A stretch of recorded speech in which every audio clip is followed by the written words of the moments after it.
Lollipop लेके पहुंचे हैं, झुनझुना लेकर आए हैं आप। मुंह पर लॉलीपॉप, हाथ में झुनझुना, बजट के खिलाफ विपक्ष के प्रदर्शन का नमूना। विधानसभा की तरह विधान परिषद के बाहर भी आरजेडी ने ताकत दिखाई। राबड़ी देवी की अगुवाई में छिड़ गई आरक्षण पर जंग भारी। जिसकी जितनी संख्या भारी, उसकी उतनी हिस्सेदारी।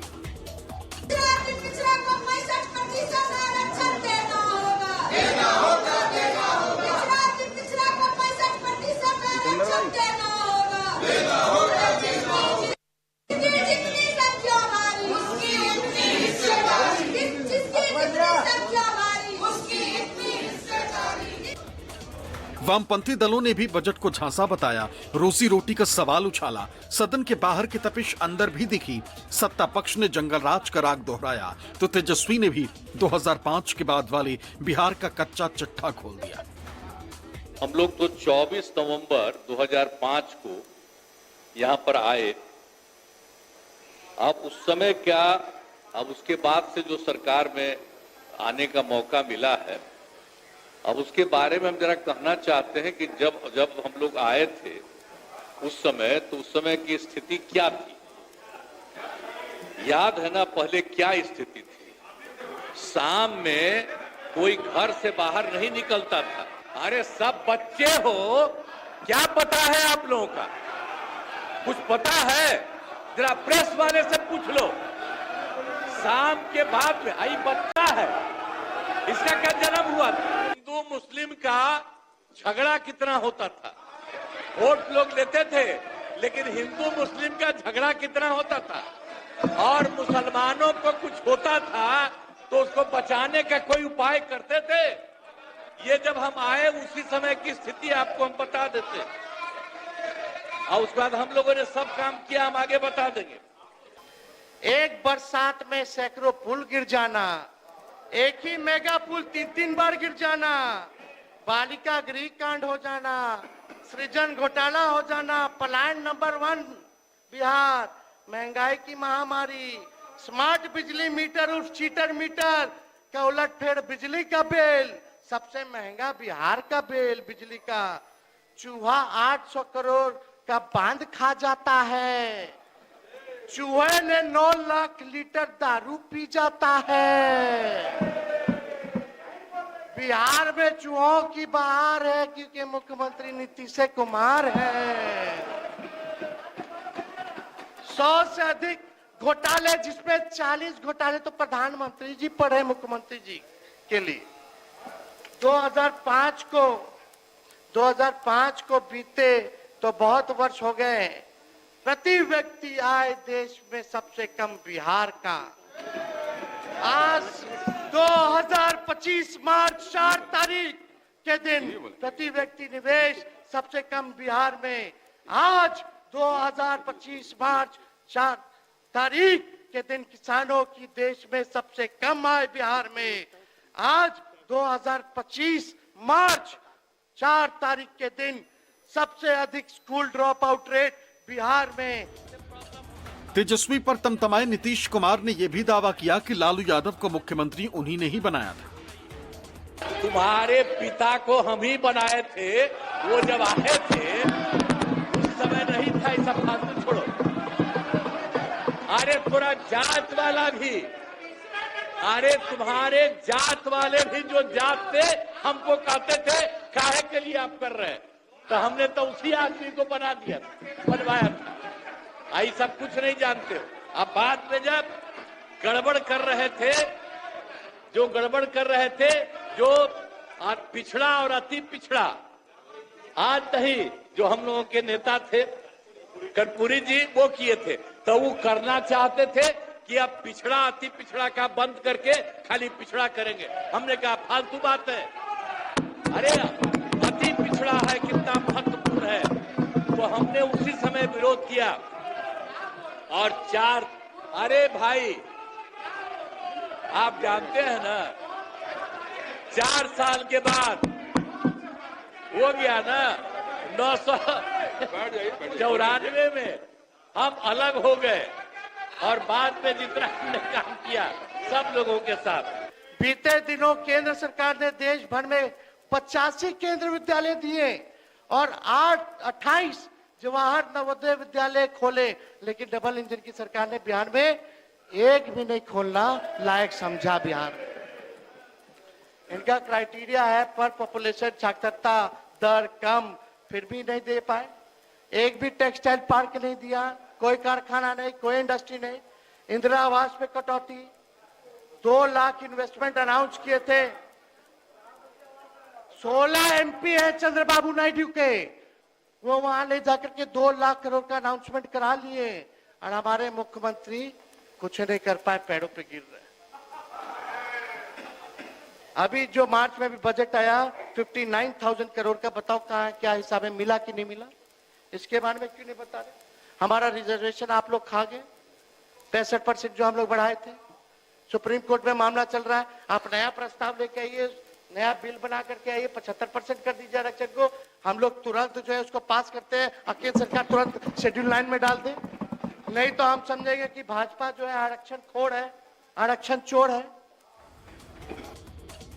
इससे पहले सदन में डिप्टी सीएम और पूर्व डिप्टी सीएम के बीच भी तीखी तकरार हुई।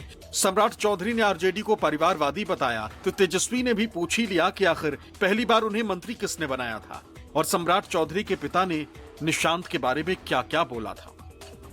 इनके पिता का नाम इस सदन में नहीं लेना चाहते। इनके पिता का भाषण गांधी मैदान में या भाजपा के रैलियों में मुख्यमंत्री जी के प्रति क्या था? देश का अगर सबसे मुख्यमंत्री है तो नीतीश कुमार जी। हमने तो नहीं बोला। नीतीश जी के पुत्र के बारे में आपके पिता ने क्या कहा था ये भी जान लीजिए। आप भी मौजूद थे। विरोधी दल के नेता के तौर पर लोग काम भाषण दे रहे हैं, वो दीजिए। अरे छोड़िए ना, क्या आपके पिता ने आप शब्द मुख्यमंत्री के लिए नहीं बोला? खड़ा होके बोलिए नहीं बोला, खड़ा होके बोलिए नहीं बोला, खड़ा होके बोलिए नहीं बोला, खड़ा होकर के बोलिए नहीं बोला, खड़ा होकर के बोलिए नहीं बोला। आपके पिताजी ने क्या क्या बोला? अरे बोला तो बोला। अरे आपके पिताजी ने क्या क्या बोला? छोड़िए ना। अरे बिहार को लूट लिया, आपके पिताजी ने बिहार को लूट लिया, गरीबों वंचितों को लूट लिया, पूरा बिहार लूटने वाला आपका परिवार। शांति बना रखिए। उसी समय आप मंत्री बना गए थे जो हल्ला हुआ था। बैठिए।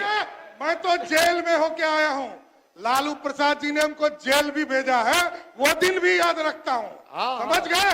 और नीतीश कुमार जी के नेतृत्व में ही आखिरी बार चुनाव कौन पार्टी से जीते? पार्टी से क्या होगा? कौन पार्टी से जीते? आप बेफिक्र रहिए, ये गलतफहमी में मत रहिए।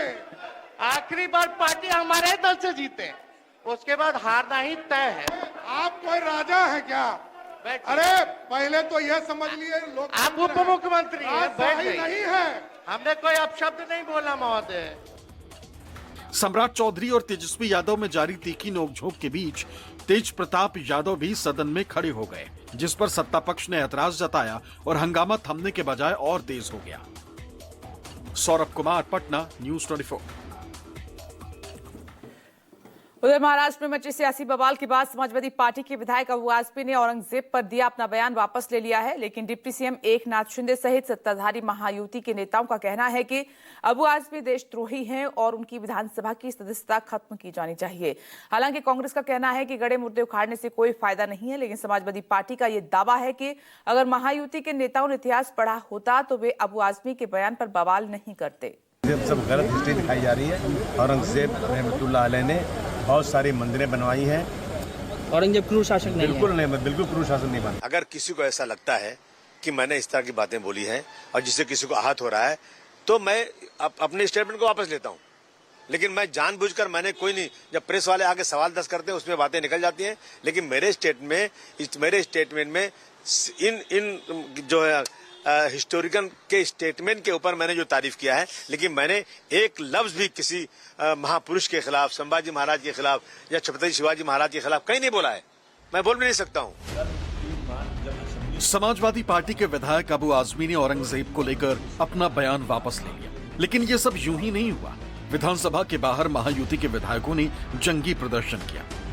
औरंगजेब और उसका जो खानदान यहाँ पे आया था वो यहाँ घूमने नहीं आया था, उन्होंने हिंदुस्तान को लूटा है, हिंदुओं की देव देवताओं का वहाँ पे विध्वंस किया है, इस देश की महिलाओं के साथ अत्याचार किए हैं और इस प्रकार से औरंगजेब की भलामण करने वाले ऐसी इनके कच्चे बच्चों को अभी उनको ठोकना बड़ा जरूरी है। हमारी तो ये मांग है कि इनको बरतरफ करो और ये अबू आझमी के ऊपर देशद्रोह का जो है वो गुन्हा दाखल।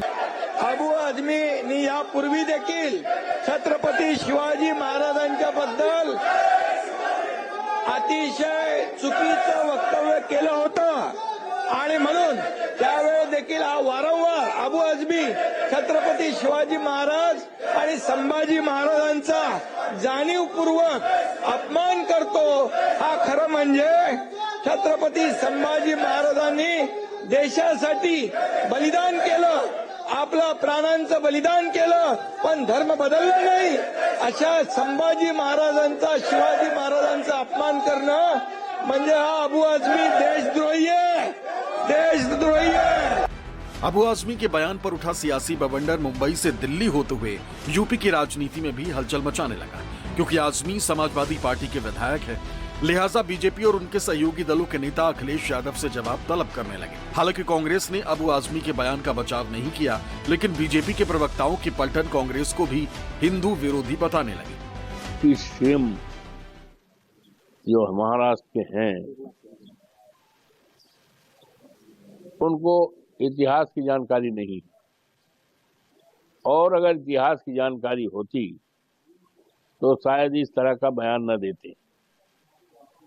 अबू हाशिम का कोई ऐसा बयान नहीं रहा है जिसकी निंदा की जाए, और समाजवादी पार्टी तो हमेशा समाज को जोड़ने का काम करती है। अबू आझमी को महंगा पड़ेगा, ये महाराष्ट्र की जनता उनको माफ नहीं करेगी।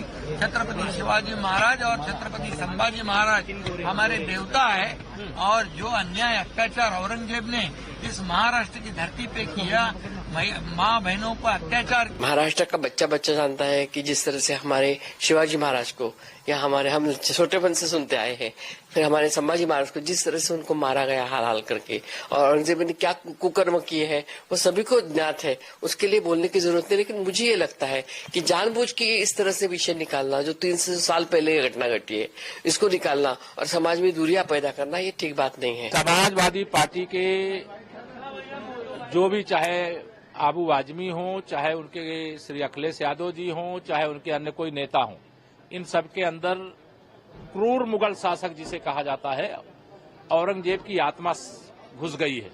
इस प्रकार के बयान को यह देश सहन नहीं कर सकता, छत्रपति शिवाजी महाराज के अपमान को नहीं सहन कर सकता, और श्री अखिलेश यादव जी को तत्काल अपने जो सपा के विधायक हैं अबू आझमी के खिलाफ तत्काल कार्रवाई करना चाहिए। 400 साल पहले चंगेज आए थे या उनके परिवार के लोग आए थे, और उस बात को वो इतिहास में के पन्नों में सब चीज़ दर्ज है। किसका क्या रोल रहा है, किसका क्या स्वभाव था, उस सब के बारे में उसमें मौजूद है। फिर उन बातों को, जिसको कहते हैं ना, जख्म को कुरेदना, ये बुरी बात है कि ये अपने इरेडिकेशन ऑफ सनातन धर्म अर्थात हिंदू धर्म के समूल नाश के अभियान में किसी भी सीमा और किसी भी निम्नता तक जाने को तैयार है। इन बयानों से एक बात और साफ हो गई, जो बुलाने पर भी अयोध्या में श्री राम लला को प्रणाम करने नहीं गए, जो 66 करोड़ लोगों के स्नान करने के बाद भी प्रयाग के महाकुंभ में स्नान करने नहीं गए, वही आज भारत के ही नहीं दुनिया के इतिहास के सबसे क्रूर और अत्याचारी शासक औरंगजेब का गुणगान करने में लगे। देखिए, अबू आसिम आज़मी साहब ने जो ऐतिहासिक तौर पर जो बात कही है बहुत अच्छी कही। सीधी सी बात है कि कल 100 साल के बाद जब भविष्य में इतिहास का लेखन होगा तो कहा जाएगा कि गुजरात में किन लोगों ने कत्लेआम किया था, नाम लिया जाएगा कि मणिपुर में किन लोगों ने हत्याएं प्लान करी थी, आदिवासी लोग वहां मारे गए, सैकड़ों चर्च वहां पे फूके गए। तो ऐसे ही इतिहास लेखन होता है। तो सपा और कांग्रेस को जवाब देना चाहिए कि देश को लूटने वालों को महान होते हैं, देश के निर्माण करने वाले, भारत को सोने की चिड़िया बनाने वाले, भारत को जो है विश्व गुरु बनाने वाले, भारत को दुनिया में पहचान दिलाने वाले लोग, और भारत को नष्ट भ्रष्ट करने वाले महान हो सकते हैं। ये तो जनता जवाब देगी, लेकिन उससे पहले जिस पार्टी में ऐसे नेता हैं उस पार्टी के लोगों को किया। महाराष्ट्र में अबू आजमी के बयान से उठे तूफान के बीच फडणवीस मंत्रिमंडल से धनंजय मुंडे का पत्ता साफ हो गया। बीड सरपंच संतोष देशमुख हत्या मामले में धनंजय मुंडे के करीबी सहयोगी वाल्मीकि कराड को आरोपी बनाए जाने के बाद उन्हें मंत्री पद से इस्तीफा देना पड़ा है। हालांकि खुद धनंजय मुंडे ने सोशल मीडिया पर स्वास्थ्य से जुड़ी समस्याओं को इस्तीफे की वजह बताया, लेकिन ये दलील किसी को भी रास नहीं आई। विपक्षी नेताओं ने तो मुंडे को भी आरोपी बनाए जाने की मांग कर दी। महाराष्ट्र के मंत्री श्री धनंजय मुंडे, इन्होंने अपने पद का इस्तीफा मुझे सौंपा। मैंने ये इस्तीफा स्वीकृत किया है और अगली कार्रवाई के लिए मैंने ये इस्तीफा राज्यपाल जी के पास भेज दिया है। सिर्फ रेजिग्नेशन से बात बनती नहीं है, ये सरकार बर्खास्त होना चाहिए, क्योंकि अगर आप देखें तो महाराष्ट्र में पिछले कई सालों में 2.5-3 सालों में जो कायदा सुव्यवस्था कानून की परिस्थिति बनी है बहुत ही खराब है, बहुत ही भयानक है। कभी कोई बस में रेप होता है और राज्य के गृह मंत्री कहते हैं कि ये सब शांत थी वो महिला, तो इसलिए कुछ हो सका नहीं, कुछ एक्शन हो सकी नहीं। कैसी बात है, कैसा न्याय है, कैसा कानून है? अगर कोई एक्शन अभी आज ना ले, पूरी सरकार बर्खास्त ना हो, तो ये महाराष्ट्र में कौन इन्वेस्टमेंट के लिए आने वाला है, कौन रहने वाला है, कौन सी महिला या कौन सा पुरुष सुरक्षित है? दर्दनाक घटना है, हम सो नहीं पाए। हम तो बाहर के लोग हैं, सोचिए उनके घर वालों को क्या लगा होगा कि जिस प्रकार से ये हत्या हुई है। तो मेरा तो मानना है कि इनको सिर्फ फांसी नहीं, इनकी चमड़ी छील के इनको फांसी देना चाहिए। इसमें आका जो डायरेक्टली इनडायरेक्टली जितने सारे इन्वॉल्व है, सबको उठा के फेंक देना चाहिए। महाराष्ट्र के बीड में सरपंच संतोष देशमुख की हत्या के समय की कुछ तस्वीरें सोशल मीडिया पर वायरल हुई। इन तस्वीरों के सामने आने के बाद देवगिरी बंगले पर एक इमरजेंसी बैठक हुई, जिसमें मुख्यमंत्री देवेंद्र फडणवीस के साथ ही अजित पवार, सुनील तटकरे और धनंजय मुंडे भी मौजूद थे। बैठक में देवेंद्र फडणवीस ने धनंजय मुंडे से साफ साफ इस्तीफा देने को कह दिया और इसके कुछ देर बाद ही मुंडे ने इस्तीफा दे दिया। Bureau report, news 24।